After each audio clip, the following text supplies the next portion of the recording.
So lovely. Good evening, Zambia. Good evening, Africa, and warm welcome to the bigger program right here on KBN TV from Zambia's capital city, Lusaka, with me, Innocent Piri. Now, President Sean Tembo was born in 1980 in Chipata's Chabu village in eastern province of Zambia, and he attended his primary school in Lusaka at Chitukuko School. He proceeded to pursue his junior secondary school education at Kablonga Secondary School and completed his junior education level at Hillcrest Secondary Technical School in Livingstone of Southern Province. Tembo went to obtain a bachelor's degree in accountants from Cobalt University, and further he holds a master's degree in business and administration from the University of Derby, and he later formed his own audit firm he called Enost Associates Business and Advisory Services. In addition to his political party and education, Mr. Tembo decided to he served in the Zambia Police Service as an assistant superintendent. In 2016, he decided to cast his vision wider at national level and he formed a political party called Patriots for Economic Progress, PEP, which is anchored on patriotism, accountability, and competence as well as courage. Of course, alternatively, Sean Tembo and the PEP political party, they have been very consistent in presenting an alternative budget from 2016 to 2026 as of now. I should make mention that so far it is the only political party in Zambia which has come up with a blueprint of presenting an alternative budget when a country's national budget is presented by ministers of finance of various political parties. The PEP political party has also gone further to present their own option alternative budget for the country. He joins me on set to discuss a number of issues ahead of the 2026 general elections coming up in the next 3 months from now. Mr. Tembo, welcome and good evening to you. Thank you so much, Mr. Piri, and of course, a very good evening to all the viewers out there. It's been quite a while since you visited our screens, so believe me, we've got a lot in stock to unpack this evening. That's very good. That's interesting. Right. Looking forward to that. Thank you so much. Of course, he is my guest on the program. Remember, we are found on DSTV, channel 279, GoTV, channel 27, and also Topside Decoder, channel 102. The program is also live on our social media platforms. That's our Facebook page as well as X.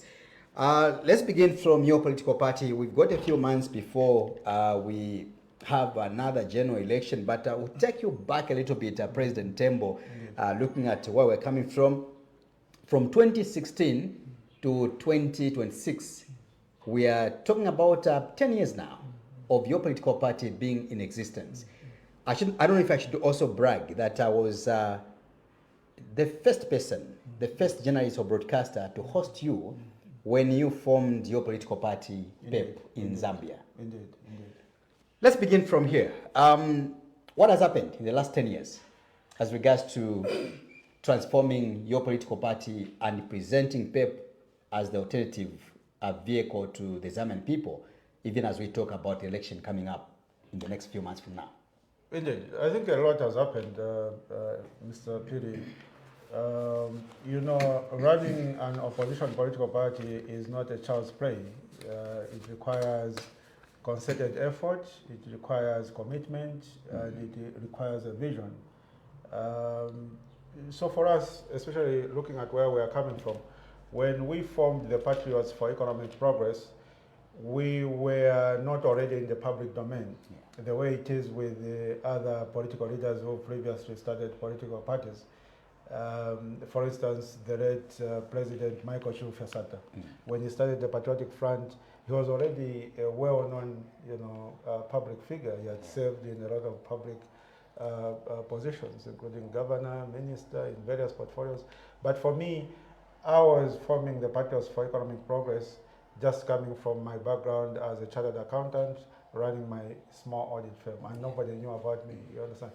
So that meant that it required a little bit more time for me to basically transform into this public figure, for people to know who is this person, what do they stand for, and we've done a great job of that, especially after the 2021 general elections.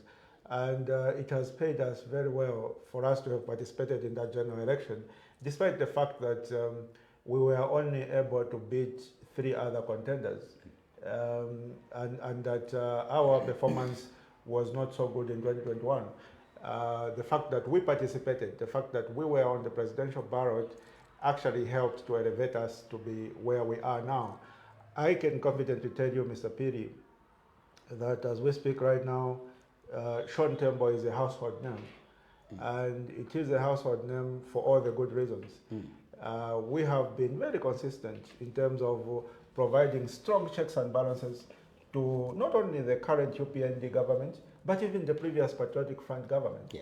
And if you were to document and say who or which political parties or which political party leaders were very strong on the PF government and are still very strong on the UPND government, I think there are very few. I think it is essentially just myself and Dr. Fred Membe.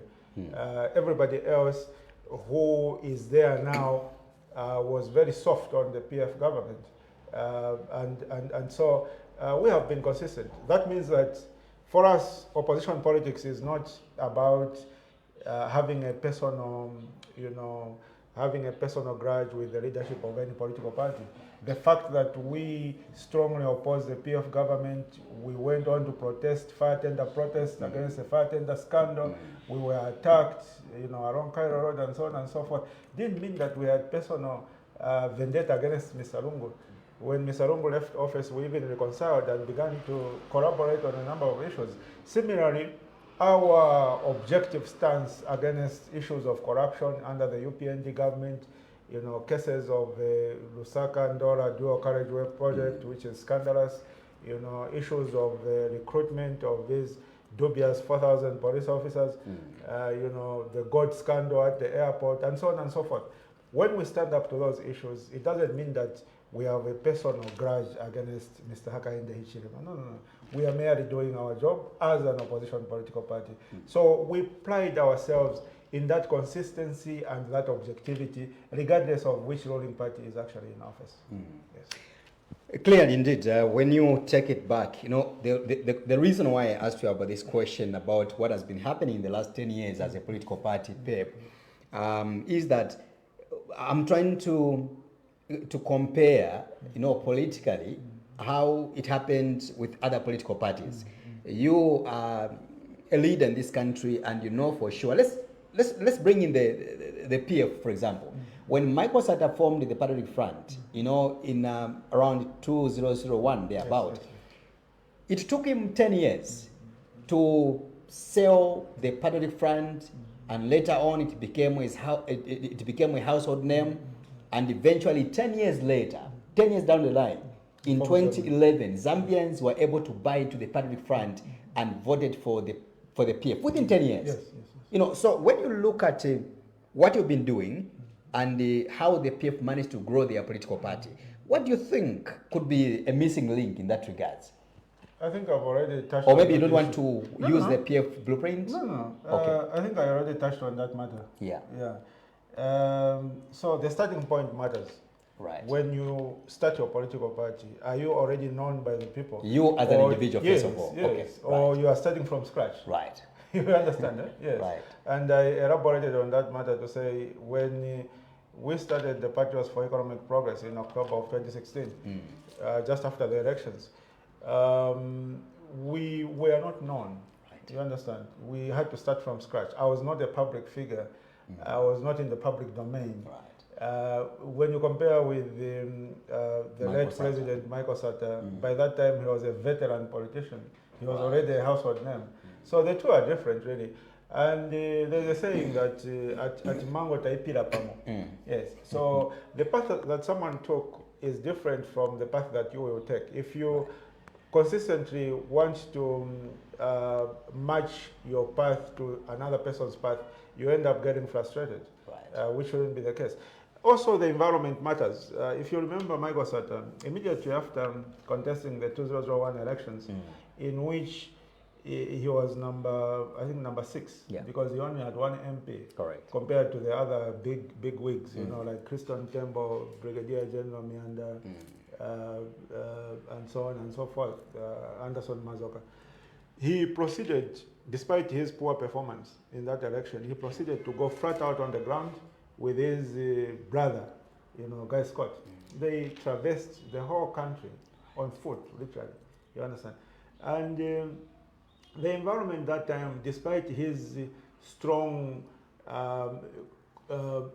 strong opposition to the then president, Levi Mwanawasa, Mwanawasa allowed Sata to go around the country and mobilize.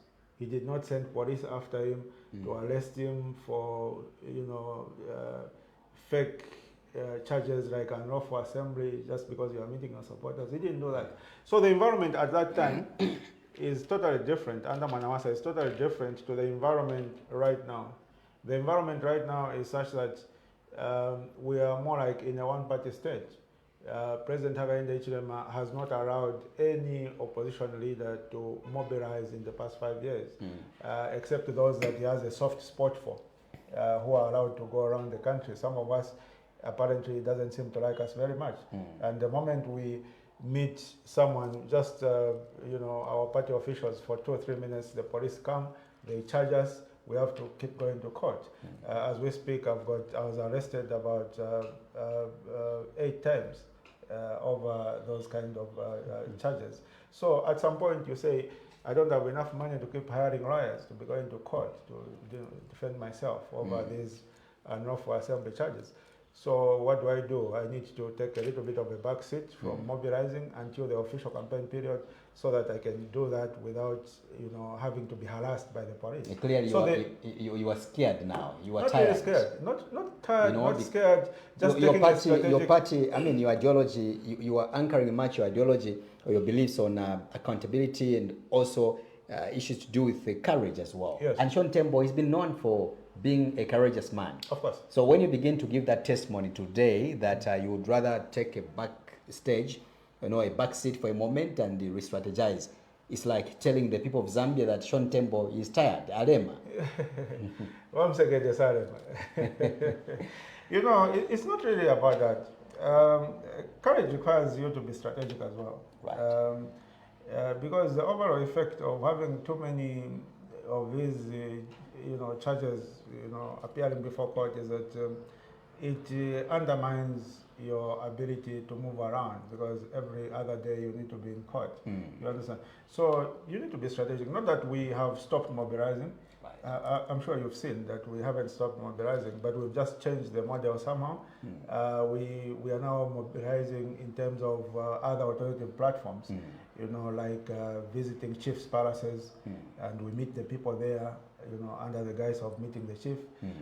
We also mobilize by visiting churches.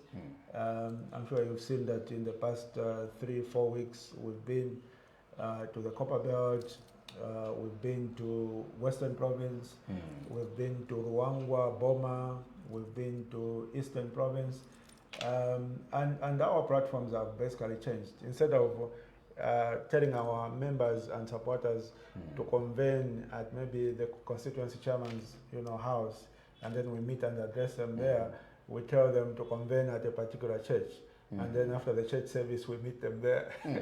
So you are campaigning through the churches now. Not really. That's a model you have developed. It's mobilization really, because the people we are meeting are our members, most of them.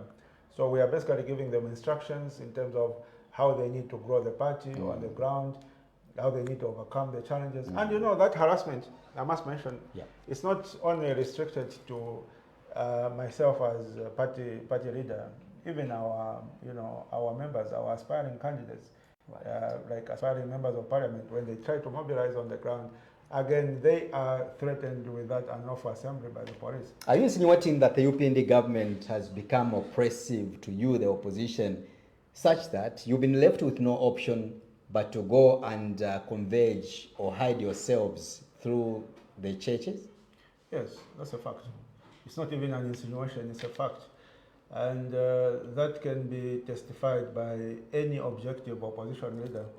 The only opposition leaders who are spared are those who are soft to the UPND, those who are partially aligned to the UPND. Those ones are allowed to roam freely and meet whoever they want to meet. But any objective opposition leader who stands firm in terms of opposing the UPND, they are, targeted and they are victimized and harassed by the police. Yes. HH will tell you that he was arrested for at least 15 times for him to ascend to the position where he is today as Zambia's president. This means that you do know very well the political landscape, how, for lack of better words, how toxic it can be in Zambia or maybe in Africa in general politically. Others will tell you that if you haven't been in sales, and then you can't ascend to the position of being a president because you need to, that is more like a baptism process. So for Sean Tembo to have taken a backstage from that aggression, which of course he's been known for, it brings a lot of questions. But let me take it back to, of course, Sean Tembo, just to remind the viewers how far you've come in terms of the protest you held in 2018 over the fire tender on the street of Lusaka. And of course, you were ambushed because there's a question coming along the way in line with with the video I'm going to play. So let's have this video. Later on, I will engage you.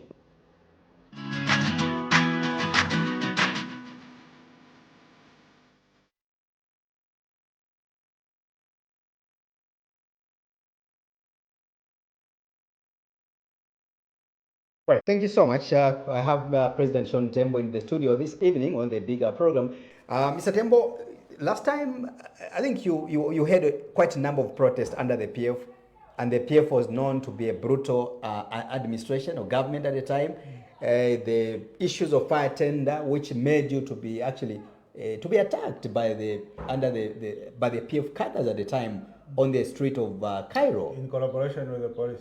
There you go. So Sean Tembo was quite energetic at the time. Would you say that the Catalism in Zambia is far much better today under the UPND in that you've never been attacked by the UPND cadres, and yet when you look at the pictures and the videos of you some years back, you were under stress? Well, maybe instead of you making a statement that you've never been attacked by the UPND cadres, you could ask a question to say, have you been attacked by the UPND cadres? Right. And then on the basis of that answer, you can then proceed. Thank you. Instead of making the assumption that I've never been attacked. So what I'm To the making is an contrary, assumption. Yes, you're making a wrong assumption. Okay, thank you. Have you been attacked under the UPND? Yes, on several occasions. I'm sure you remember the 2024 Kawambwa parliamentary by-election. You remember that parliamentary by-election, where which was created by the incarceration of the then member of parliament, Honorable Nixon Chirangwa. Right. Yes, we went into that by-election as Tonse Alliance, and on the election day, I'm sure you remember there were plenty of videos. Yeah. Yes, I went to supervise, distribution of food to our polling agents and election monitors, in various polling stations across the constituency, and we were attacked. And we were assaulted, our vehicle was damaged, we ran to the police, Kawamba Central Police Station. Ran inside the police. The cadres came inside the police and stabbed me with a knife here. I still have a scar. Okay. Yeah, inside the police station. Okay. So, what I will tell you, and then subsequent to that, we've had a number of other skirmishes with UPND cadres, non-UPND cadres. Yeah. So my take is that we had Catalism under the PF, yes. But most of those cadres used to act out of their own volition. It's like someone wakes up and says, Sean Tembo is protesting against fire tender, let's attack him. You understand? Just a group, a bunch of criminally minded individuals in their efforts to try and show support for their ruling party. You understand? And then we have the Catalism, which is there now under the UPND. The Catalism which is there now under the UPND is slightly different from the Catalism that was there during PF, in the sense that The Catalism which is there under UPND is state-sponsored and coordinated by How? the state and the police itself. How?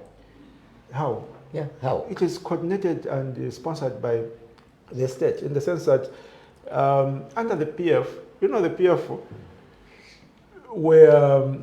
were a bit shy to do certain things. You understand? They were a bit shy to do certain things, and when you expose them, they would react to try and make amends. The UPND are unapologetic in their Catalism, and you find that even when we went to Mumba Central Police to try and run away from the cadres, we were being assaulted while the police officers were watching. After I was stabbed at the inquiries office of the police station, I then managed to run away while my other colleagues were still being assaulted. I then ran away into the offices of the police, specifically into the office of the provincial commissioner for Wapula province, and he chased us from his office. He chased us. He said, "You are very noisy. You make too much noise condemning President Hakainde Hichilema. Go out of the office, so that the cadres teach you a lesson."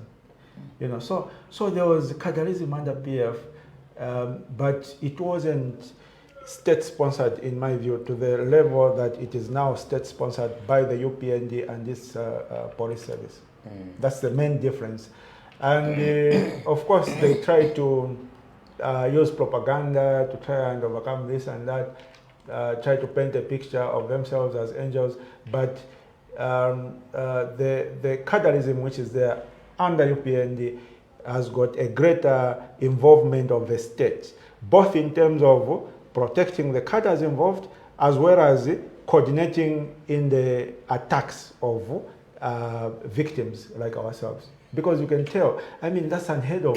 You run into a police station, because if we knew that the police were working hand in hand with UPND cadres, we wouldn't have run to the police station.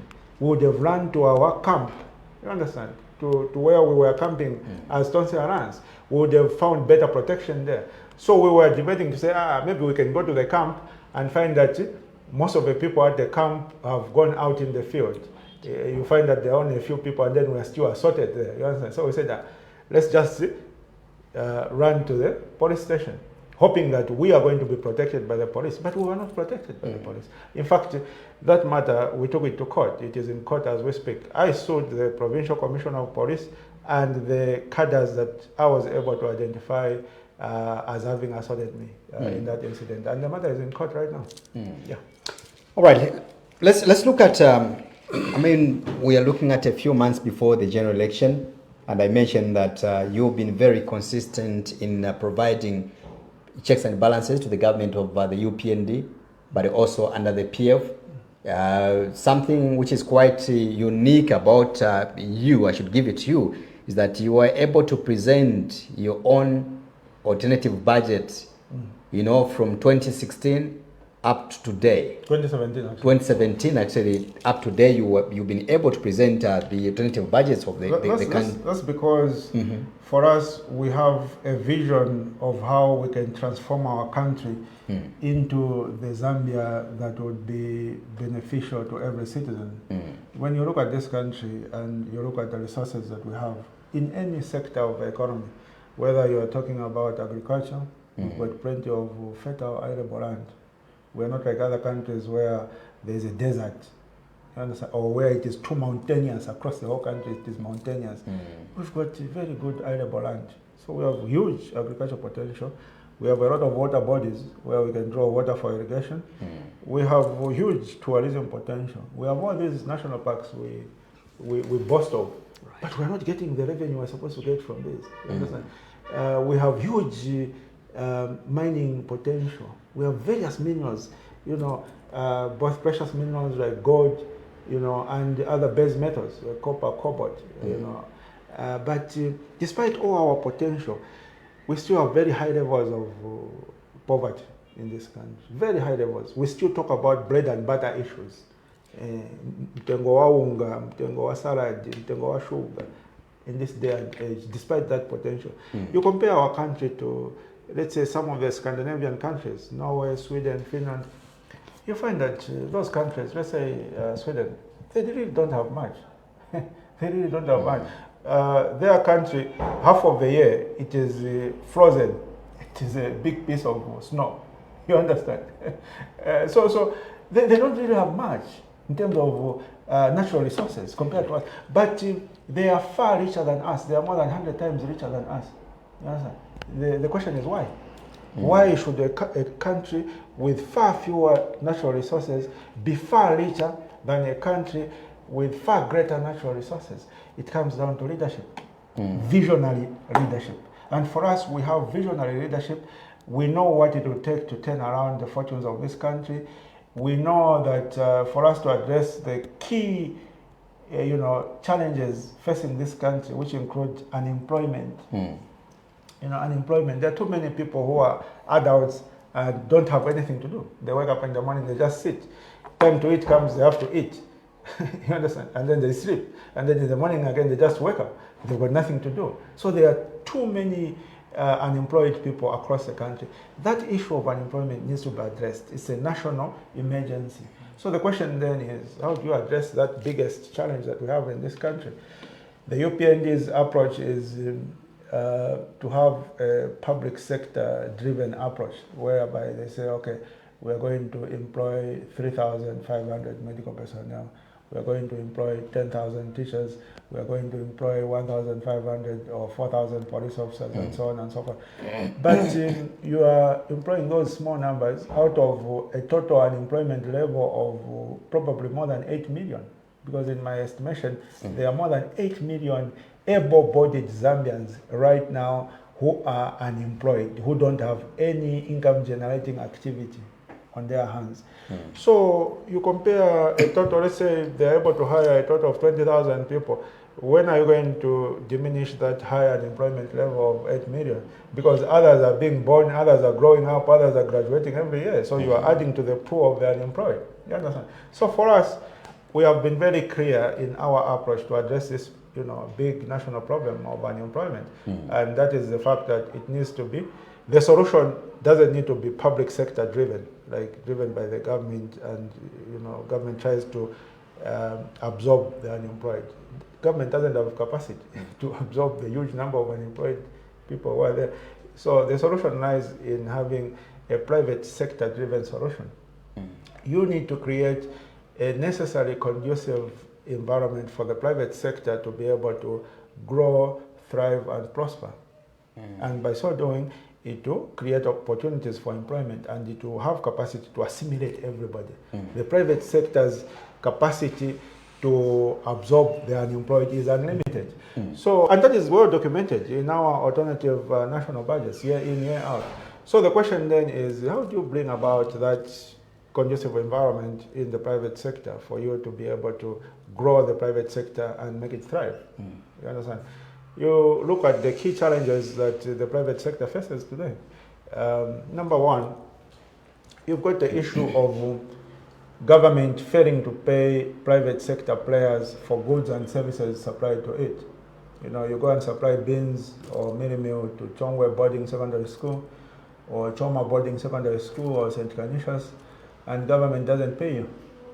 So you're stuck, because all your capital, when you are given that tender, you were excited all over the place. You went to borrow at the bank and so on and so forth, even pledged your house and your vehicle as collateral, and then you supply to government. Government is quiet about payment.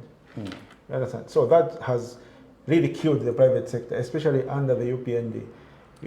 Under the Patriotic Front in 2021, when UPND was taking over, the total amount owed by government to the private sector, which is in the national budget, it is disclosed in the national budget as domestic arrears, was standing at about 18 billion kwacha. 18 billion kwacha. And as we used to fight the PF government, this is too high. You can't be owing this huge amount to the people. Pay them so that there is liquidity in the economy, and so on and so on. And UPND joined us in those calls. Said, no, PF is owing the private sector too much. This is a huge amount for such a small economy. But now, do you know how much the total domestic arrears are as at December 31st, 2025? They've moved from the 18 billion when UPND took over power to about 93 billion. So they've increased by a factor of more than 5. So the UPND, instead of liquidating that 18 billion which the PF left, they've added onto it. Now, for a small economy like the one we have in Zambia, and government being the biggest economic player, you cannot afford to have government owing the private sector that huge amount. It means the entire economy has ground to a stop. That is why you go anywhere, whether we're in the Pamande, you ask the ladies there, we let a Malasha from Mkushi and Serenja and say, how is business? They'll tell you business is very difficult. There's no money in the economy. There's no money in the economy because government is owing huge amounts from the private sector. If government was to release that money, even half of it, there would be liquidity in the economy. Things would begin to move. Ndalama for example, pesa. Akafly vitumbua kuseni kuja Atlantic parodi. By the time they are knocking off Vatantula, nishwagulisa vitumbua. As it is right now, wafly vitumbua, zuwa cho. At the end of the day, it's just dust which has settled on the vitumbua. They have to take them back. Just dust my Atlantic effect. That is how hard the economy is. Why? Because the government has got a very narrow understanding of what it takes to properly manage the private sector. That is number one. My government, should the people of Zambia be gracious enough to make me their president this year or at any other appropriate time, we will ensure that that particular matter is addressed so that the private sector can thrive. Number two, the private sector doesn't have adequate access to financing. In other countries, why other countries are able to thrive is because people can draw up a business plan, and just with a business plan, no collateral, no house, no car, go to a bank and present a business plan and say, this is what I want to do. And the bank will go through the business plan and then give a loan on the basis of the business plan. In Zambia, that is something that can never happen. Every little Kongole you get, first of all, you get it at a very high interest rate, and secondly, they will demand for collateral for it, security. You understand? And the reason is simple. In Zambia, our financial institutions, our commercial banks, lend more than 90% of their deposits to the government through domestic debt. The treasury bills and government bonds that BOZ issues on behalf of the government every now and then. You understand? And so by government borrowing from the private financial sector, they are crowding out the private sector to the extent that there's very little money left for the private sector companies and other entities to be able to borrow and then either grow their enterprises or embark on new enterprises. So there's very little entrepreneurial activity. You find that more than 95% of companies that are registered with PACRA every year are dormant. So people start, they go and register a company, and then they can't go further than registering the company. It becomes dormant, eventually it is struck off the road. You understand? In Zambia, that is why in Zambia, most of the wealth is owned by foreigners. Okay? It's not that foreigners have got better business ideas than Zambians. No, it's not like that. We also have brilliant business ideas. The difference is that foreigners can fund their business ideas, whereas Zambians cannot fund their business ideas. To the extent that most Zambians go to the grave with their brilliant business ideas. A foreigner will go to their country, borrow at a very low interest rate, come back to Zambia and finance their business idea. Within 2-3 years, you'll be a big guy in the particular industry. While us Zambians, we are just watching and clapping. And if we are lucky, we are employed as employees by that foreigner. You understand? So that has to change. We are the only country in sub-Saharan Africa where the indigenous people don't own the wealth of the country. In other countries, even you go to Zimbabwe here, people think the Zimbabwean economy is collapsed. It's not. It's far better than ours. Their GDP is about $82 billion. Our GDP is about $28 billion. Something like 2.5 times. And yet, in terms of size, Zimbabwe is just the size of Western Province plus Southern, maybe you add a bit of Central Province. It's a small country. You understand? Yes. But they've got, and the wealth in that country is owned by indigenous business, indigenous Zimbabweans. They even have a dollar billionaire there, Strive Masiwa. And they've got, you go to Zimbabwe, you ask who owns that hotel, it's a Shona name. Who owns that chain of supermarkets, it's a Shona name. The wealth of the country is in the hands of indigenous Zimbabweans. That is what is supposed to happen here, and that is what will happen here under my presidency. I will ensure that the Zambian people are empowered to create wealth for themselves in their own country. Because if you cannot be given an opportunity to create wealth in your own country, where are you going to create wealth? Some of us have had the privilege of living in a lot of countries, and we know that as a foreigner, it's very difficult to do business in any other country. You know, the only place you can make money in a peaceful environment is your own country. So Zambians don't have that privilege because of the economic policies. You might ask me to say, how is government, you know, crowding out the private sector in Zambia in terms of and raising interest rates by commercial banks? So you find that the amount of money that government borrows domestically, which is referred to as domestic debt, if you check the national budget, is also disclosed in the national budget. So it is not something that is subjected to debate. You understand? It is something, a clear figure. So when you check the total domestic debt, when the UPND government took over power in 2021 on the 24th of August, it was starting at about 86 billion kwacha. Okay? And at that time, even the UPND were shouting at the PF, no, you are over borrowing, you're borrowing too much. We were also part of a group that was shouting at the PF, no, you're over borrowing, that is too much borrowing, you're crowding out the private sector and so on and so forth. Do you know how much the domestic debt is now? You can check the Ministry of Finance website. Last time I checked, it was at about 255 billion kwacha, and that was, I think, end of December 2025. Right now, I'm sure it's even around 260, if not 270 billion. So you can see the increment from about 86, 5 years ago, to 255 as we speak. The same thing applies with the increment in domestic arrears, how much government owes the private sector, from 18 billion to about 93 billion. So you can see clearly that when these financial institutions, whether it's commercial banks, whether it's pension funds, whether it's insurance companies, when they have that liquidity and they are deciding what to do with it, instead of embarking on certain private sector driven projects, they would rather lend it to government. Okay? Lend it to government, they know they'll get interest from government, it is guaranteed, government will not default, and then instead of lending it to Sean Tembo or innocent people. You know, so that's what really is killing the private sector, among many other issues.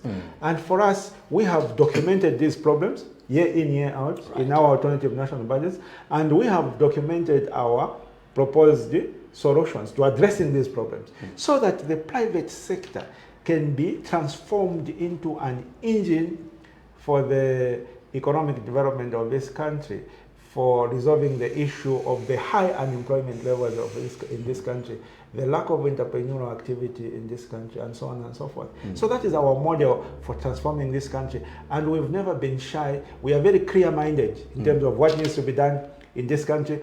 And we are going to hit the ground running. You know, should the Zambian people be gracious enough to give us that opportunity. We'll hit and the question is when, because time is running out, President Sean Tembo. When I gave you time to sell yourself and also to sell your message to the viewers out there, because we've got 4 months in between, or 3 months before the general election, you know, coming up shortly. And then maybe a viewer there will tell you that, you know, we've heard these, you know, words before coming from other political party leaders in the past, and of course the current ones. This is a kind of a campaign message which sometimes will sound like an old, you know, scratch CD, or those radio tapes, you know, which are already old and expired. Because we are coming, we can give examples. I can take you back maybe to the Chiluba administration, who came with a lot of oomph and pomp that once you vote for me, things will get better. And Chiluba, maybe somehow he was a bit honest, because he told Zambians that we have to work together. We have to tighten our belts a little bit for things to get better. But not at no point did the Zambians began to appreciate that. I think now things are okay. We can now compare with other countries like South Africa, which got independence, later than us, economic-wise. All we did as a country was to begin to sell public assets and stuff like that. Our people went, on the street, they were retrenched. Others were even fired along the way. That is Zambia for you and its democracy and its people. It has been electing as a president. We can also bring in HH as well. When he was in the opposition, a man you worked with in the opposition, and he said, if you are going to elect us, or once you elect us as UPND into power, we are going to restructure the debt. You remember that message? Actually, when he was in the opposition, even he offered to Edgar Lungu that do not go and hire a foreigner to come and help you restructure the debt in the name of a consultant, Lazard. I'm here as an accountant. I've got all the solutions. Me and my team in the UPND Alliance, where Sean Tembo was part of it, you yourself, you are part of the UPND Alliance. You offered to help Edgar Lungu restructure the debt through HH. Fast forward, Zambians elected the UPND and President Hakainde Hichilema to restructure now the debt. Where are we today? So the question is, what distinguishes you and the message you are giving to the people of Zambia who will be voting in the next few months from now that Sean Tembo is a different person altogether? I'm glad you finally asked a question after a long statement. Okay. So that's a very important question, Mr. Piri. What distinguishes us from other previous leaders who were not able to, implement a successful economic transformation, agenda? The answer is simple. All the previous political leaders that you've referred to just used to speak by word of mouth. You understand? I'll liberalize the economy. I'll do this. I'll restructure the debt. I'll do that. Just word of mouth. You understand? For us, we've just not been speaking. Okay? For us, our economic transformation agenda has been documented. Documented. Consistently documented and available for the scrutiny of any well-meaning Zambian out there. That's the difference, to answer your question. Yes. So when your economic transformation agenda is documented in a 56-page document and subjected to review, scrutiny of the public, then it means it has stood the test of time. Our alternative budget for 2026, when you compare it with our alternative budget for 2017, there's a huge difference. And that difference is made up of the various inputs that we've gotten from the Zambian people over the years in terms of our proposed solutions to transforming our economy so that we can be able to convert our huge economic potential into actual wealth. Because potential by itself is meaningless. You can say all you like, we have a huge economic potential. We have huge economic potential in agriculture. We have huge economic potential in tourism. But for as long as that potential is not transformed into actual wealth for the benefit of the Zambian people, then it is meaningless. And our alternative national budget provide that blueprint, a very clear blueprint that has been refined over the years of how we are going to transform our economy through conversion of our potential into wealth for the benefit of the Zambian people. So that's the difference. Our proposed solutions are documented. Previous alleged economic solutions were not documented. There was no detail. There was just a lot of pomp and fare and talking. We don't spend much time talking, We spend much time sharing our documented solutions for the scrutiny of the people to get as much feedback from the people as we can on what can work and what they feel might not be workable. And sometimes when someone raises a query and they say something might not be workable and they provide their reasons, sometimes they might have a point, sometimes they don't have a point. In cases where they have a point, we adopt their submission and we go back to the drawing board and we refine our proposed solution to these national issues. Where their submission of why a particular initiative may not work is based on their lack of adequate knowledge, we then educate them to say, no, you misunderstand what we are going to do. Your understanding and what we are going to do are two different things.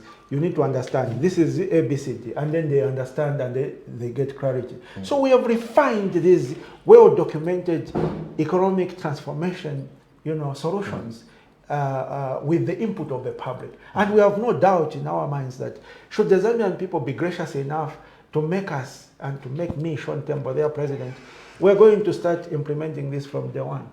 We'll not be talking, we'll just be working because we have the solutions. You asked another very important question during your earlier submission to say, when are you going to become president? When are you going to sell yourself to the Zambian people? You know, I believe that we have adequately sold ourselves to the Zambian people in the past 5 years. Sean Tembo is a household name as we speak, and people know us for having documented, you know, alternative national budgets. That's what people know us for. You understand? So the ball is really in the hands of the Zambian people. Okay, it's in the hands of the Zambian people. Whether they feel bold enough to make the decision and make Sean Tembo their president, or they still want to procrastinate and say this or that. You know, you can't put a gun to somebody's head and say, vote for me. You can only present what you can do for the nation and wait for the people to make their decisions. And we'll respect the decisions that the people will make, just like we respected the decisions that people made in 2021 by electing President Hakainde Hichilema. So going forward, all we are going to do is to explain ourselves and present what we are going to do for this nation and wait for the people to make the right decisions. You raised another important issue, which I would want to address in your area submission, that the people of Zambia have previously been disappointed by a lot of well-talking leaders who promised heaven on earth and never delivered to the expectations of the people. So why should the people trust Sean Tembo now? What is different, you know, with you, with your submissions compared to the well-articulated submissions of previous political leaders? You know, I always tell people to say, this issue of governance and finding the right leader is, to a large extent, a game of chance. It is a game of chance. Yes, it is a game of chance. When you look at countries like Singapore, for instance, over a long period of time, Singapore went through the hands of different leaders who never took the country anywhere. And then one day, they had that president who came and he implemented his vision and just transformed the country overnight. You understand? If they did not have that president, Singapore would still have been a third world country today. You understand? The same applies to countries like, Malaysia. You understand? So the same applies to a country like Zambia. We've been ruled by different leaders. Each of those leaders made their own contributions in their own way. KK did what he could within his limitations. FTJ came and did what he could within his limitations, and so did Levy, Arabi, Manawasa, ECL, and now HH. You understand? So it will take that rare chance of Zambia being ruled by someone who has that unique vision for this country, and then it will be set on a trajectory of economic development which will be unstoppable. Even after the vision carrier leaves office, the other people who will come, since the path would have been laid, will just continue on that. And then when you look at the history of Zambia, you'll be able to tell that various leaders attempted to transform the economy until by chance the country was ruled by someone who had a unique vision similar to that of Singapore and then was able to transform the country. So good leadership, in my view, and based on my experience, is to a large extent a game of chance. And you'll be a good leader yourself. Of course. And you are a good leader yourself. Of course. There's no question about it. There's no question about it. I've got no doubt in my mind about it. Yes. How do you weigh in your chances of winning this year's elections? Or maybe for you, you are just going to participate into that election because you have a political party and you claim that your name is an household name, and then you have to participate. Go and pay the money at the Electoral Commission of Zambia, and Sean Tembo is on the ballot just for the sake of. Because when you ask the UPND and HH, they will tell you that now they have solidified their political party now. You've seen people have been moving from the UPND, from the party front, going to find refuge, or rather find room in the UPND. According to them, members of parliament are saying HH deserves another term of office because he has so far performed very well. You know, so UPND is gaining every day, and your political party seemingly is not gaining in as much as the UPND are gaining the membership as of we are today. not allowed to mobilize. We are arrested when we try to mobilize. Why can't the people maybe follow you at the secretariat? Or So why I'll can't they tell you- just make statements that they have defected? So I'll tell you something. Now look, before you answer that question, I want you to explain to me very well, and the viewers watching the program. Of course. The UPND are talking about, they are bragging on the, increment in the CDF, Constituency Development Fund, which was at 1.6 million. Let me answer the first question. Has, then okay, please. I'll answer the Do that. next question. Do That's that. a standalone question. Right, right. There are quite a lot, actually. We don't confuse the viewers, yes. So, Mr. Piri, this script, if you've been an active political observer, this script that we're seeing this year is not a new script. The script of defections? The script of defections, script of winning by-elections before the general election, script of appearing to be everywhere. You see a lot of branded vehicles in the name of the ruling UPND party. That is not a new script. That script was there in 2011 before MMD and RB lost power. They were all over the place. Everything was blended, blue and white, even sweets. Even to my juice, to our gulisa wakaponya parod, they were blended in MMD colors. You understand? And there were MMD vehicles all over the place. When you turn this side, you see MMD vehicles. You turn that side, MMD vehicles. You understand? And there were defections to the ruling party on a daily basis. You understand? And they were winning by-elections, all the by-elections prior to the general election. But what happened? When the general election came, they lost power. The same script was repeated in 2021. Wherever you looked, it was Patriotic Front, green and black. Patriotic Front. All the vehicles were branded Patriotic Front. And people were defecting, including one of the senior members in UPND, Charles Kakoma. He defected at the last minute, went to Patriotic Front. You understand? They were winning by-elections, parliamentary by-elections in Western Province by a landslide. And they were making a case that no, Western Province has actually converted. It's now a PF stronghold. You understand? What happened in the general election? They lost by a huge margin. So this script that we are witnessing today, where a lot of people, due to their different levels of hunger, of course, are migrating to the UPND, people defecting to the UPND, being paraded on a daily basis. The UPND winning most of the by-elections. You understand? This script, we've seen it before, but it will not translate into any meaningful advantage on the part of the UPND come 13th of August. The UPND will lose power. They have strategized, just like other ruling parties who lost power strategized. They've strategized, put in friendly police officers, put in friendly judiciary, appointed new judges who are friendly to them, to the bench of the Constitutional Court in case of any petition that may go there. They want to be assured of a ruling in their favor. Those are just assumptions. You understand? But the Those are bottom just line, assumptions. let me finish. Yeah. I allowed you to speak. Yes, So but you are just allow me assuming. to speak. Correct. Allow me to speak. I want you to Then finish, you can but make be a submission. factual. Yes. If you want to make a follow-up question, ask it when I'm done talking. Yes, so that we don't look like we are arguing. Right. So the bottom line is, this is a script that has repeated itself oftentimes and has not yielded any positive advantage on the part of the ruling party. And it is meaningless to me. When I see someone defecting today, it doesn't bother me to say, UPNG is gaining momentum. Look at that one, he has also defected. It's just there are different levels of hunger and the desire to try and eat from the ruling party. That's all there is to it. Nothing more to it. I was trying to remind you that you are just basically assuming that the UPND have strategized by appointing people in the judiciary, appointing people in the commission, the Zambia police and stuff like that. You know that the government is supposed to move, is supposed to work, even if during an election, appointment will be made. The constitution doesn't stop the president from appointing anyone, even a day before a general election.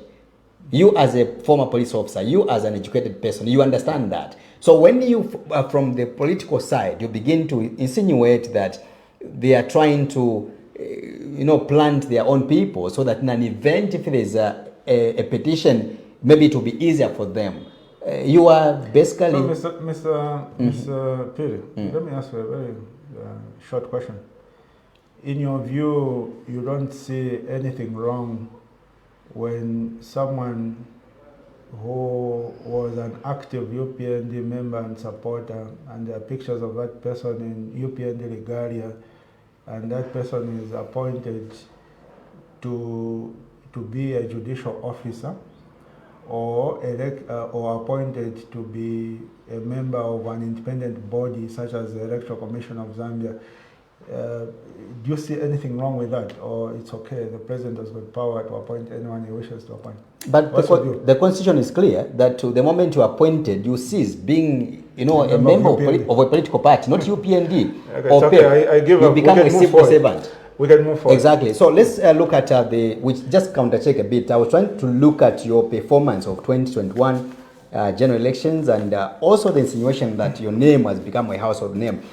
When it worries, me from the media perspective, how Sean Tembo is going to turn around these numbers, the poor performance that you put up in 2021. How will you... But by the way, just point of correction, please. That performance was far from poor. It was a decent performance, given the dynamics that existed at the time. You understand? So, yourself, Mr. Piri, I can assure you that if you formed a political party today, despite you having been a media, person being known by the public, you formed a political party today and tried to campaign prior to the election, you wouldn't even get 1,000 votes. You understand? So we got about 1,808 votes, and we beat. No, actually, 1,813 votes. We beat 3 other contenders, including the president for NALEP. NALEP is a big, well-established party which was there more than 10 years before us. You understand? So we did well under the circumstances. And by the way, 5 years in politics is a long period of time. 5 years ago, when HH went to the Copper Belt, they were there embracing him, hugging him. This time around, when he goes to the Copper Belt, they throw stones at him. That's how long 5 years is in politics. In 3 months from now, the question is the wind heading towards Sean Tembo?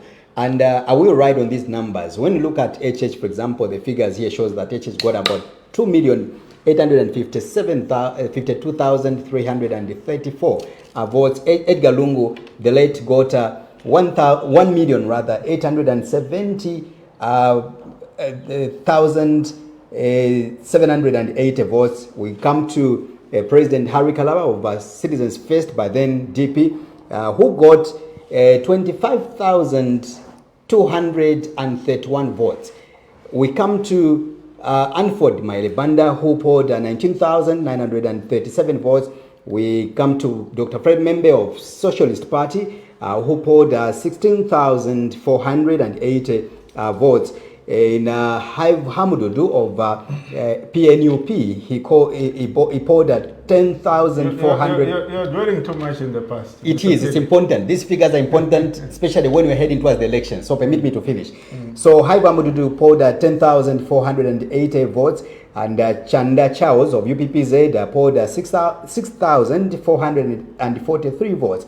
Chisela Lazarus 5,253 votes, and Mumba Nevas of MMD then, that's Dr. Nevas Mumba, who polled 4,968 votes. Former vice president. Former vice president, of course. 4,000 votes. Correct. The whole country. Correct. Okay. I just wanted clarity. Right, yes, former vice president. And also, Roosevelt Tonga of Third Liberation Movement, he managed to get 3,112 votes, and Mwamba rather, Musonda Trevor of UNIP then, today, 3,036 votes. Now here comes you. I want you to pay attention. Sean Tembo of PEP, you got 1,813 votes.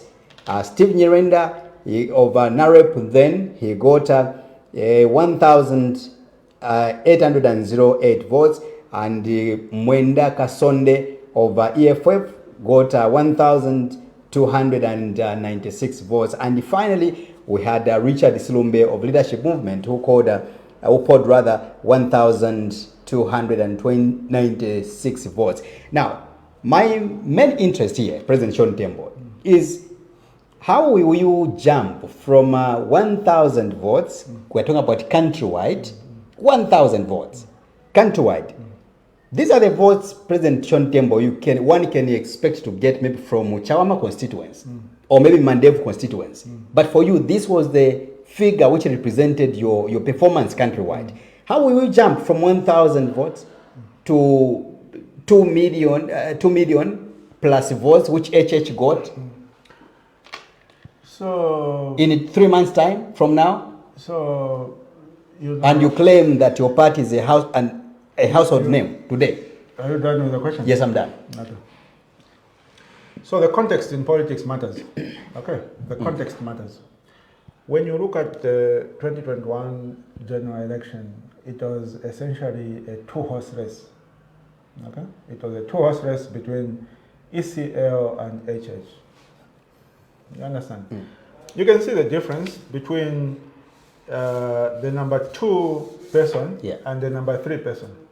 Okay, if I borrow your figures, please, you'll find that Edgar Lungu came number 2 with 1,870,780 votes, and then that's almost 1.9 million. Correct. And next to him is Hari Karava with 25,000.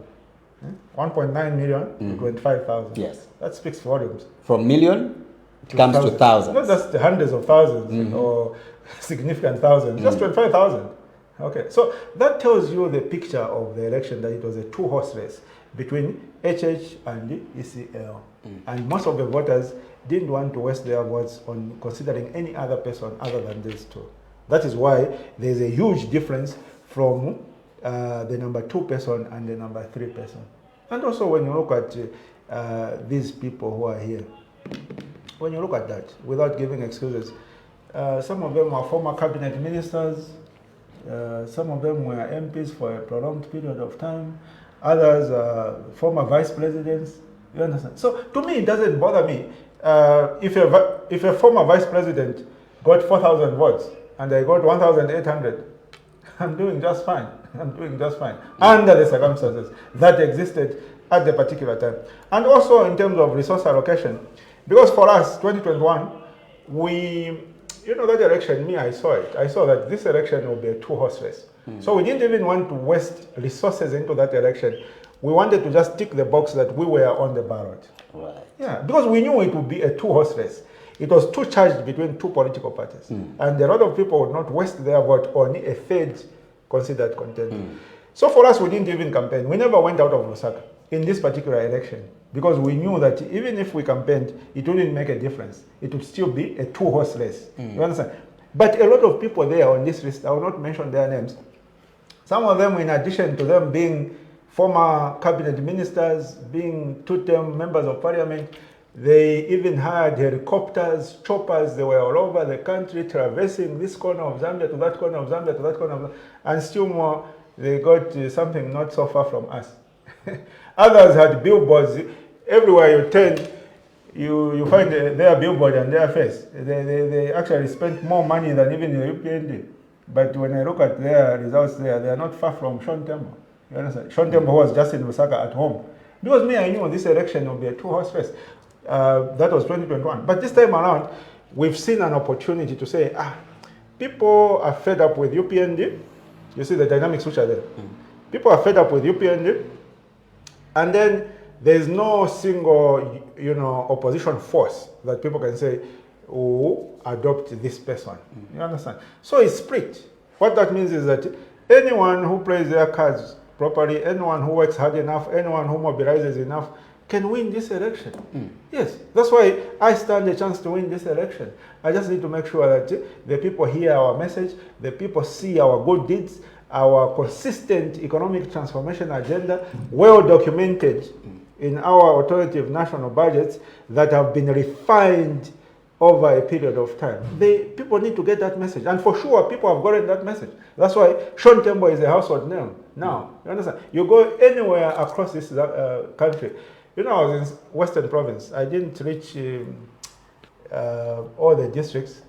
because we were limited in terms of the time we needed to come back. So I was in Western Province for a while, and I went to, I think that was in Kema district. And so we were doing a small experiment just at the market. So we go there, we go and buy water, and then you greet the people, and then among the people they say, Vashon Tembo, what are you doing here? You see what I mean? So they say, no, tabokutanda lirani tekamponi nsima. We can power, twice I'm going to and again, you drive, you pass through a Catholic parish, and you reach there, you find the priest, the parish priest. Vashon Tembo, what are you doing here?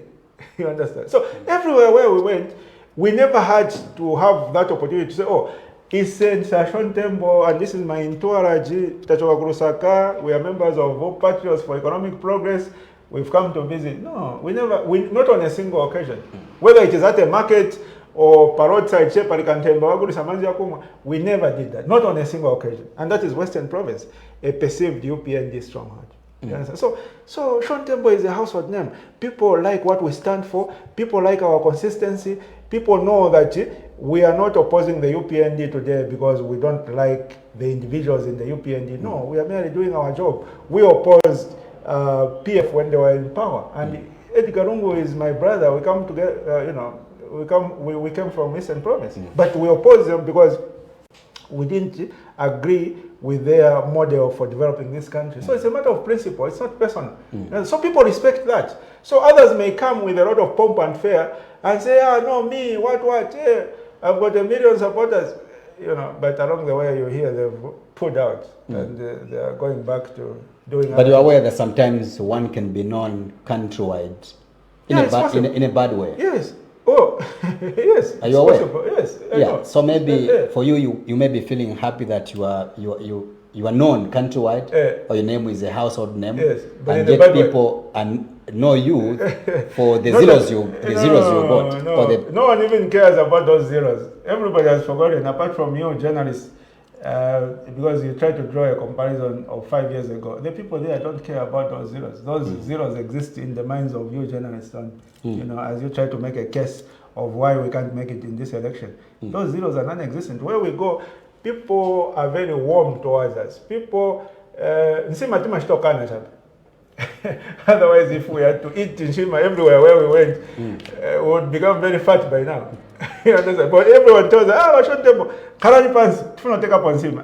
No, Zikomo, where we are coming from, Tadiagudara, but next time we come. You understand? That is how warm people are towards. 4 years ago, when I hosted you on such a platform, you told me when we're doing the postmortem of the UPND and also the similar performance, you told me that for you were not worried about this performance. The numbers were okay, were quite impressive. But again, you made a very profound statement where you said, I don't mind. You can allow me to lose 2, even 3 times for me to become a president. Do you remember those words? I think I do. You do, right? Yes. Because, So are you ready for another defeat this year? Yes. To make it your third? Yes. Even 10 defeats, we are not worried. Because I don't vote for myself. You understand? I just need to do my part. I need to explain to the people out there to say, okay, this is the package we have for this country. This is how we intend to address the issue of unemployment so that everyone should have a job. This is how we intend to turn around the economy, create a conducive environment for the private sector and so on and so forth. That's all I can do. Okay. The rest is up to the people out there. Do they buy into the idea? Do they want to end these high unemployment levels? Do they think I'm the right person? Do they think I've got the right qualifications? Do they think I've got the right caliber? Do they think I've got the right team? You understand? It's up to the people to make a judgment.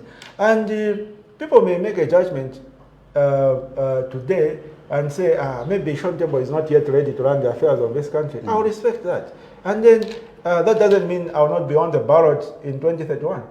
I'll be there, staring at them on the ballot. Yes. Again, whatever decision the people make, if they make me their president, well and good. If they don't, I'll be there on the ballot again in 2036, and so on and so forth. I'll be there. Until one day the people will say, but you know what? I think we've wasted a lot of time. let's try Sean Tembo. And then I'll be president, and then I'll turn around this country, and then people will say, we wish we had made him our president much earlier. So I'm patient. I'm not going anywhere. I'm around. Yes. In my preamble, as we begin to kind of count down to the program, I made a statement that actually I applauded you for your consistency in presenting the alternative national budget. Thank you. Which is different from other political parties. Thank the you. records so far, when I check only Sean Tembo and the PEP leader, the PEP political party, that have been able to present an optional, documented alternative budget for the country, yes, even in the opposition. But also, when I check my records again, I come to discover that Sean Tembo, he has again not been stable. In terms of what? You've been quite nomadic and you've been very inconsistent. From consistency, now inconsistent. In that, you, Sean Tembo, you've been a believer of, political alliances. Yes. You are with the UPND. Yes. You've told me that you knew that even the 2021 elections were about UPND and the PF. But despite all that, you jumped out of the UPND alliance, where you were made as a spokesperson for the UPND alliance. You jumped out. Fast forward, in the opposition, you went and joined UKA, where again you were given a very big position as a spokesperson at that end. Sean Tembo, he told the people of Zambia that we can only win the election if we come together and the other political parties. Fast forward, he jumps out. You went to be part of the Tonse, where you went to form the Tonse Alliance, where again you were a very big figure in that regards. Today, you are not part of the Tonse Alliance. What is your belief? Yeah, so... Or do you call that as stability in you, politically? So, the challenge we have in this country, maybe not just in this country, but in politics generally across the world, is that most of the characters that you deal with in politics are not genuine characters. They are not honest, sincere people, unfortunately. Okay, that's a challenge. That's a big statement. Yes, yes. So, me, I'm a believer of opposition unity, even up to now. Despite the fact that I'm not a member of any alliance, I still believe in political collaboration. Right. I still believe in opposition unity. You understand? But with the right objectives and with the right people. So, all the alliances that we joined, we had documented understanding of how that alliance will function. Okay? When I was part of the UPND alliance around 2017, 2018, we signed, I'm sure you attended that meeting at Pamoja Hotel, we signed that memorandum of agreement. Correct. Myself, HPMO, and CK, and other guys. Yes, we signed, we had the memorandum of agreement that defined our relationship and how we would field candidates in the election in 2021. Right. Okay, so I looked at that, I said, this is good. It looks good. It will not kill our identity as patriots for economic progress. Right. It will provide a platform for us to grow by collaborating with the other people who've been there longer than us, who are actually bigger than us. You understand? So it was something I could sell to my members. But along the way, as we headed towards 2021 elections, people started changing goalposts. They started sidelining the memorandum of agreement. They started coming up with the ideas to say every candidate will need to field under one party, which is the UPND party. The initial agreement was that we are going to have a single alliance president, but in terms of parliamentary and local government candidates, they will field in the various member political parties. Each political party will be allocated specific constituencies to field in. Which to me sounded tenable because I then wouldn't be killing my political party. But when I field under UPND, it means that I'm getting the Patriots for Economic Progress and throwing it in the bin and joining UPND. I think that is a overriding issue, really. Even these other alliances, it's pretty much plus or minus the same. Even the most recent, which is the Tonse Alliance, where we were.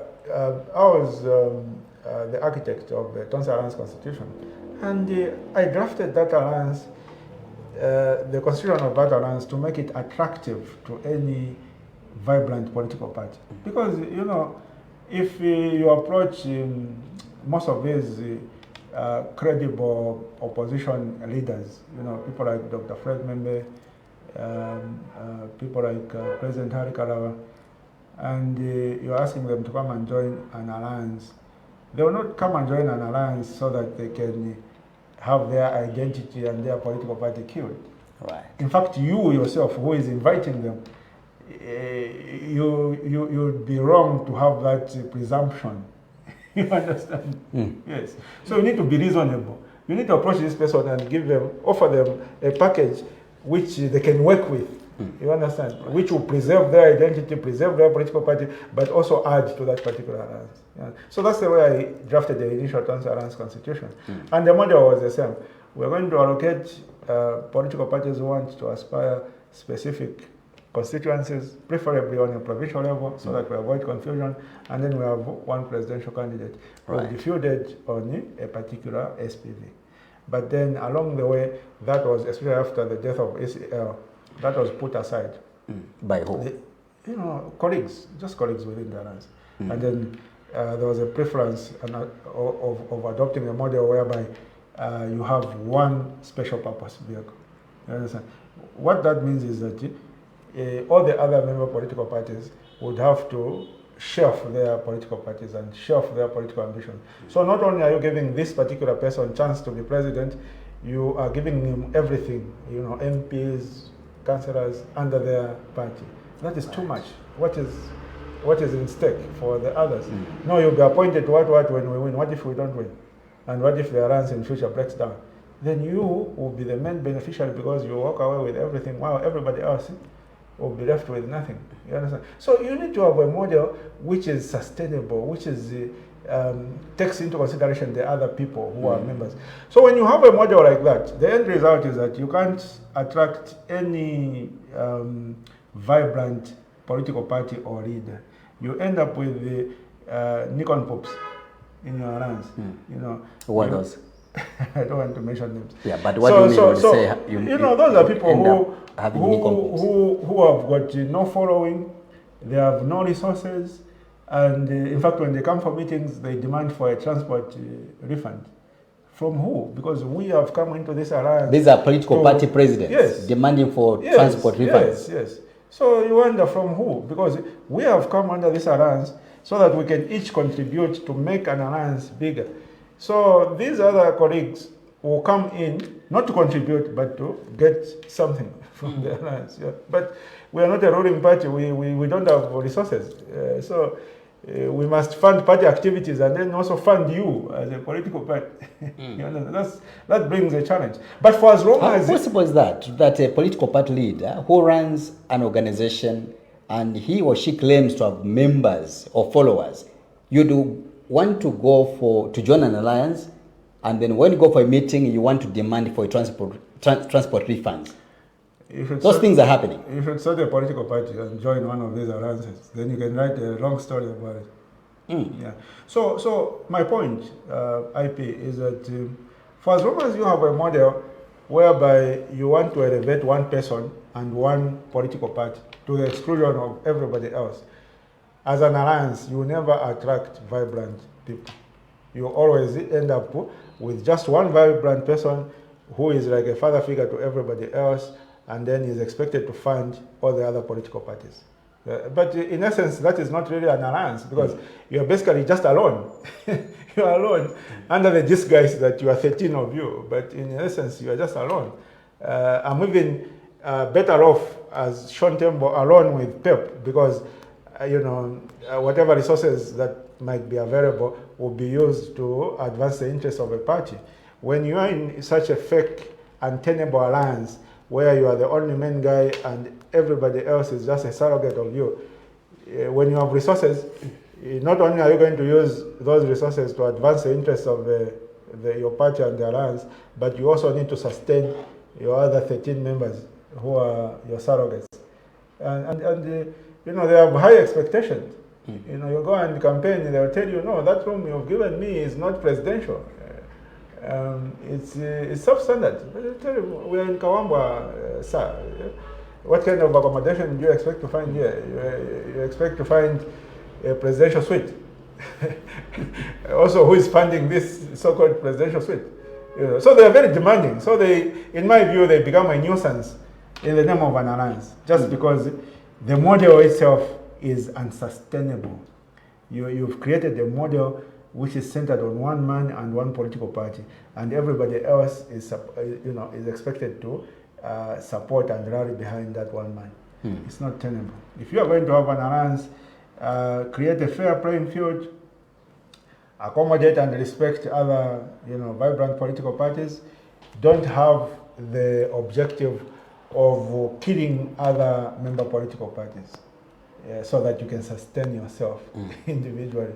When you have that approach, people move away from you. You remain alone with a bunch of nincompoop, and then you head nowhere. Is there a possibility that Sean Tembo, maybe in the future, he might again join an alliance or join forces with other political parties? At the moment, Mr. Pili, to be honest, we have no appetite, because I think we wasted quite a bit of time in these alliances over the past couple of years. Yeah, if we had started flat out from 2021, going around the provinces and mobilizing our members the way we've been doing in the past 6 months or so, I think we would have made better progress than the time we wasted in those alliances. Because in those alliances, even just to implement a simple activity, let's say you plan and say, okay, we'll go to the Copper Belt to mobilize, meet church leaders, meet whatever. Just to implement that, others will object, no, this and that. Others will object from there. So 6 months will pass, your proposed simple activity of traveling to the Copper Belt hasn't materialized. So there's too much inertia. There's no flexibility. And as an opposition, you can't operate with the inertia. You need to be flexible. If there's a need that arises and there's need to travel to Rundazi in Eastern Province, you need to start off this evening and go. Yes. Others will tell you that Sean Tembo, again, in as much as you are raising those concerns, but some people feel that, or accuse you that you were also destructive when you were part of the UPND Alliance or Tonse Alliance, as it were. Destructive how? Let me just fire that. When you talk about you having been part of the Tonse Alliance, others were accusing you that you were making some unilateral decisions without consulting your members, some of your leaders who are within the party. You remember those confusion that rocked your alliance at the time? So was there at any point when Sean Tembo you sat and came up with a unilateral decision without consulting? You know what happened in these alliances? With the passage of time, you find that camps form. You understand? So there'll be camps. So that one will have a camp and will have their own agenda. That one will have a camp and will have their own agenda. And of course, these camps are generally formed by those presidents of small political parties, so that they can be seen as loyalists of certain people who then give them some airtime or pocket money on a consistent basis so that they can back this person. You understand? And then others will even would approach me and say, no, we can be in your camp. But me, I'm thinking, okay, the reason we came into this alliance is that we should be one united force. So what's the point of having these camps? I might as well just go back to my individual camp, which is PEP. You understand? Yes. So there was a time, me, in the last alliance, I was the chairman, I was the spokesperson, and I was also the chairman for the disciplinary committee. Yeah. Okay. And me, I take my responsibilities seriously. Yes, of course. I mean, what's the point of having a position if you're not going to do the job of that position? You might as well give it to somebody else who can do the functions of that position. You get the point? Eh? Right. Yes, if you're a presenter, you do the functions of a presenter. Ask critical questions. Otherwise, ask someone else to do it. So I was the chairman of the disciplinary committee. And we did take measures to discipline some of our members on a few occasions. Those who went wayward. And in doing so, I was merely discharging the functions of my office. Right. Yes. As a chairman. As a chairman of disciplinary committee. Right. Because there was so much indiscipline in there. And you can't make progress with the any organization, when there's too much indiscipline, everybody does as they please. You know, they go to the media and issue statements which have the overall effect of undermining the alliance. You know, you can't make progress because people see you as, you know, just a bunch of joggers. Because this one is talking, and you know, the person says, no, I was talking in my capacity as president of my party. But you were referring to activities in the alliance. There's no problem with you talking as the president of your party if you, restrict your statement to activities of your party. But if you're going to talk about the alliance, you don't have authority to talk about the alliance. And you don't have all the information relating to that issue in the alliance. That's why you're not the spokesperson. You understand? So there was that conflict every now and then, but it wasn't something that was not manageable. We were always able to manage it. So yeah. All right. My last question as we go, President Sean Tembo, I want you to answer this question. I'm sure the viewers are waiting to hear, more especially those who are supporting the UPND. I mentioned to you that President Hakainde Hichilema today he seemed to be enjoying the political euphoria, you know, ahead of the elections. He seemed to be comfortably seated, you know, to return his seat as a president of this country. He's lying to himself. Wow, those are your thoughts.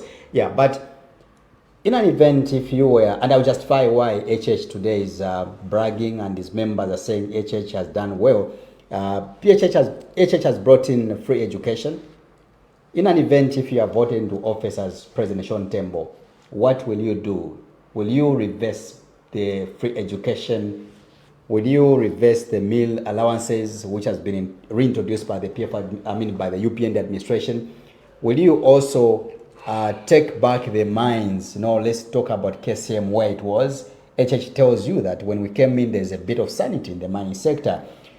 About the CDF, increment, will you take it back to 1.6 million kwacha, which was It's a loaded question, Mr. It's a lot, actually, and I'm still coming. I wish I had a pen and the paper so I can write down. I know you will not manage to answer everything, but I'll just try to heap everything on you. Let me answer what you've asked so far. So will you do all those things? And also, talking about the constitutional amendment, Bill 7, which passed into law, now it is the new constitution which we are likely to have, which we have as a country. Will you again take it back to where it was, the constitution from where it is today to where it was? What different will you do? I will start with the last one. Yes. Bill 7. Yes. Because the main issue in Bill 7 is just the delimitation, and I'm sure, is it today when they're announcing the other 70 constituencies? If you check our manifesto, we are very clear in terms of how the legislature will function. Right. Yes. So we had 156 electable constituencies. When you add 70, it will come to 226. That's too large a number when you look at the functions of a legislature, vis-a-vis the resources that the country has. Because my resources, we have limited resources. So you need to decide, these limited resources we have as a nation, do we give a huge chunk to MPs? Or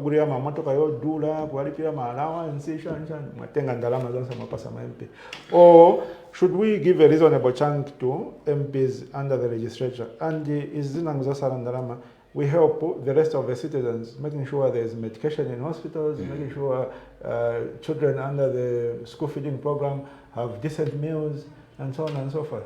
So it's a judgment call, really. Right. So for us, we'll reverse some of the things under Bill 7. Specifically, our model for Parliament is that Parliament, under my presidency, will amend the Constitution so that Parliament will have 100 MPs. And there will be drawn 10 per province. Wow. So each province will have 10 MPs. And those MPs will not have a constituency per se. They will just have the province where they come from. They will be voted for at provincial level. Right. Yes, that's the model. Because why do you need a constituency? You don't necessarily need a constituency.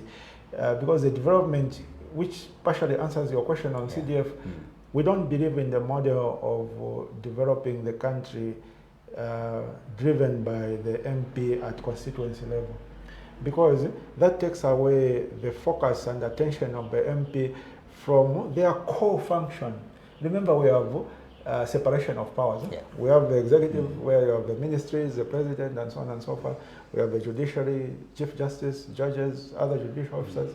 You have the legislature, the members of parliament who make laws and amend laws. Correct. So there's a reason why you have this separation of duties. So you cannot then get someone who is in another wing of government, the legislature, and distract him from or her from their primary duty, which is to make laws and amend laws, and then give him an executive function to start constructing bridges in their constituencies and what. A function which is supposed to be done by the executive through a minister, maybe Minister of Infrastructure and Housing. That's confusion, a lot of confusion. So my government will not have that appetite to create that confusion. MPs will focus on their primary job so that they can make better quality laws. If you've seen, most of the laws passed in the past 5 years have gone back to Parliament for an amendment. Right. You make a law, a new law, 2 years along the line, you take it back to Parliament for an amendment. That speaks volumes about the quality of that law. It means you didn't pay enough attention in the crafting and the enactment of that particular law. So MPs are not focusing enough attention to their primary duty because they are, they have to implement these petty projects. It's a bridge of capital. No, cement nagula na sandi kwa sababu kwali maji. That's not their primary job. So we are going to. I want you to wind up. Yeah, we are going to change CDF into what we call WDF. So we are going to have Ward Development Fund as opposed to Constituency Development Fund. And the Ward Development Fund will be implemented by the councillors. Right. And the councillors, since they sit in the council chamber, they will be held accountable by the council at the local authority. And the system is very vibrant at that level because every council has got departments, just like at the ministry. They've got the engineering department, architectural department, so they can easily implement those projects if they are done at local authority level as opposed to constituency level. Right. So that's what we'll do. The other question you asked, maybe just answer the... HH is very confident. He's not confident, actually. He is doing what I may call duck theory. Have you ever seen a duck on water? So when you see a duck, you wake up early in the morning, you watch, maybe ducks are on a pond or a lake. So they look very calm, like they'll be whistling, But a duck is heavier than water. You understand? So it can't just sit there on water and look very comfortable and relaxed. Under there, it's paddling for it to remain afloat. You understand? So that is what we call duck theory. That is exactly what President Hakainde is doing. On the outside, he wants to portray as if he's relaxed and this election will be a walkover and so on and so on. But deep inside, he's a seasoned politician. He's a seasoned politician. He was in opposition for a long time. He knows when the ground has shifted. He has no illusions about that. He knows when the ground has shifted. And he knows right now that the ground has shifted. But for public purposes, he is displaying what I may call duck theory, looking very calm on the outside, whistling, while under there is trying to put measures, recruiting illegal police officers, packing the judiciary with the favorable judges, packing the Concord with the favorable judges in case of a petition. All those are the acts of a desperate man. If he wasn't desperate, he wouldn't be making all these last-minute maneuvers that he's trying to make. So he's very desperate, and he knows that, things are not on his side. Because you can do everything you want as president, put all the measures you want to put. Other previous former presidents who lost elections did exactly what HH is doing today also. But they didn't survive. Why? Because the will of the people is much more stronger than any machinations, any maneuvers that any mingalato that you as a president, you can implement in place. So I've got no doubt in my mind that our brother, President Hakainde Hichilema, will be leaving office this year. I've got no doubt in my mind. Is that another prophecy you are giving this year? Yes. 3 months before the general election? You can put me on record. I've got no mind, no doubt on my mind that my brother, President Hakainde Hichilema, is leaving office this year. And I want you to refer to this particular conversation after August. Yes. President Sean Tembo, thank you so much for coming through the program. It was a Appreciate pleasure. you. Thank you. Thank you so IP. much. Thanks. Yeah, thanks. All right, I've been speaking to Patriot for Economic Progress leader in the President Sean Tembo. This has been the bigger program. Thank you so much for watching. Be back again next week with another episode. May God bless Zambia. May God bless Mother Africa. Good night.